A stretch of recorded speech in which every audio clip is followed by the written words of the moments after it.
Welcome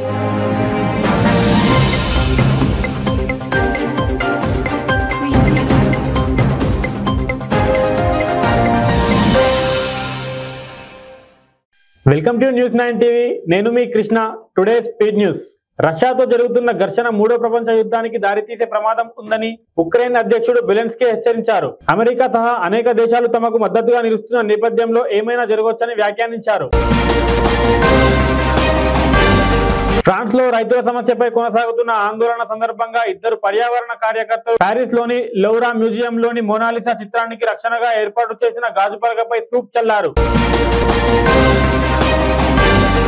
మాల్దీవుల parliament రణరంగంగా మారింది. ఎంపీల తోపులాటలు ముష్టిఘాతాలతో అట్టుడికిపోయింది. మహమ్మద్ ముయిజ్జా నేతృత్వంలో ప్రభుత్వం తీసుకున్న ఓ తీర్మానంపై ఓటింగ్ సమయంలో సభలో తీవ్ర ఉద్రిక్తత నెలకొంది. బ్రెజిల్లో చిన్న విమానం కుప్పకూలిన ఘటనలో 7గురు దుర్మరణం చెందారు. మీనాస్ గైరాస్ రాష్ట్రంలో ఆదివారం ఈ ఘటన జరిగింది. సావో పాలో రాష్ట్రంలోని క్యాంపినస్ నగరం నుంచి బయలుదేరిన కాసేపటికే ఈ ప్రమాదం చోటు చేసుకుందని స్థానిక పోలీసులు వెల్లడించారు.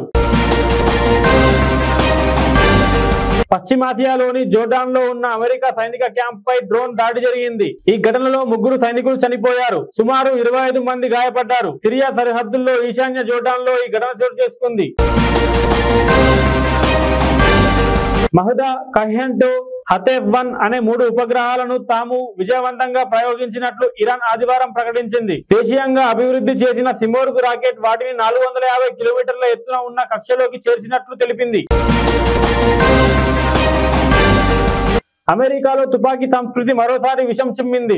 లాస్ ఏంజిల్స్ లోని గ్రనాడా హిల్స్ ప్రాంతంలో శనివారం చోటు చేసుకున్న కాల్పుల్లో 4 మృత్యువాత పడ్డారు. మృతుల్లో 2 పురుషులు 2 మహిళలు ఉన్నారు.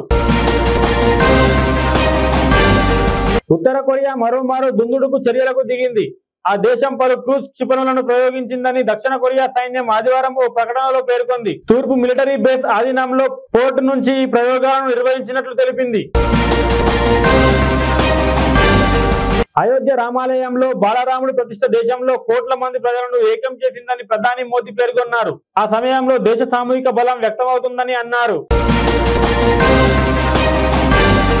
ఫ్రాన్స్ అధ్యక్షుడు మోక్రాన్ భారత పర్యటన సందర్భంగా కీలక ఒప్పందాలు చేసుకోవడం చైనాను కలవరపెడుతోంది. దీంతో ఆ దేశంలో వ్యూహాత్మక బంధాన్ని బలోపేతం చేసుకునేందుకు డ్రాగన్ తొందరపడుతోంది. ఇంతటితో స్పీడ్ న్యూస్ సమాప్తం. చూస్తూనే ఉండండి న్యూస్ 9 టీవీ.